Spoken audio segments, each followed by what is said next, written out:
You ever think about how different watching TV used to be?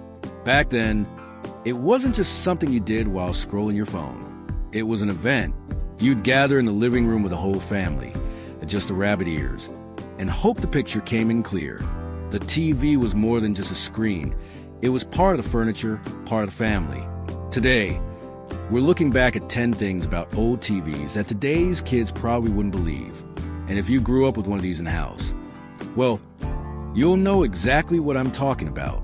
You had to wait for TV to warm up. Yeah, you didn't just flip it on and boom, picture. You'd turn the knob and then wait. The screen would take a few seconds to glow, sometimes longer.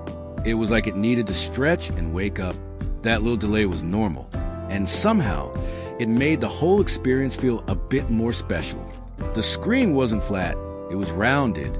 Old TV screens were curved like a big glass bubble. The picture wrapped slightly around the edges, and sometimes you couldn't even see the corners clearly, but no one cared. That soft curve had a charm to it, and back then, it felt like the future. Those rabbit ears were serious business. If you had a TV with rabbit ear antennas, you know the struggle. Sometimes you had to twist them just right to get a clear picture. Other times, you hold one up in the air while your sibling yelled, "Stop, right there, don't move." We even stuck tinfoil on the tips, hoping it'd help. It sounds silly now, but it was part of the routine.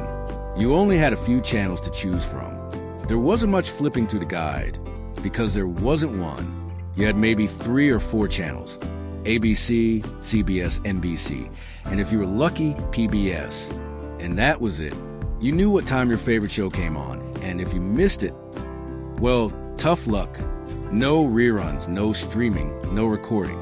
Changing the channel meant getting up. No remotes, no voice control. If you want to change the channel, you had to walk over and turn a big, chunky dial on the TV itself. Sometimes it clicked loudly, like a safe being opened. And if you had younger siblings, guess what? You were the remote. Saturday morning cartoons were a big deal. If you were a kid, Saturday mornings were sacred. You'd wake up early, still in your pajamas, grab a bowl of cereal, and plop down in front of the TV. Cartoons only came on one day a week, so you didn't miss them. Bugs Bunny, Scooby-Doo, the Flintstones. It was the best part of the week. When noon hit, it was all over, time for chores. The TV looked like a piece of furniture. Today's TVs are thin and hang on the wall. Back then, they were huge, heavy boxes. Some were built into cabinets, with doors that closed to hide the screen. A lot of folks had knickknacks sitting on top. Family photos, vases, maybe a doily or two. And if your old one broke, you just put the new one on top of it. The picture was never perfect, and that was okay. Old TVs didn't always look great. Sometimes the picture would roll, or it'd be black and white for no reason. You might smack the side of the TV to fix it. If that didn't work, you'd mess with the vertical hold or color knobs. It was frustrating, but kind of fun too. Fixing the TV was part of watching it. TV didn't go all night. It signed off. There was a time when TV ended. After midnight, most stations played the national anthem, and then that was it. The screen would go to static or a weird color pattern with a loud tone. No late-night talk shows. Number 2 EM reruns. Just silence. It meant one thing: time for bed. 10. When it broke, you called a TV repairman. If your TV stopped working, you didn't toss it out. You called someone. The TV repairman would show up with a box of tools and vacuum tubes, open the back panel, and poke around while you watched.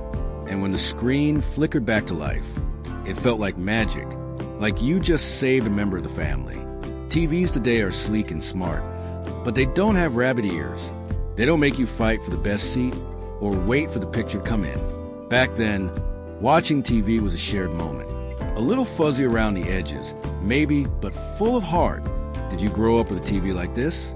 Or maybe you still have one tucked away in the garage. Let us know in the comments. And hey, if you enjoyed this trip back in time, go ahead and like the video, subscribe, and ring that little bell so you don't miss the next rewind. Thanks for watching, and we'll see you next time.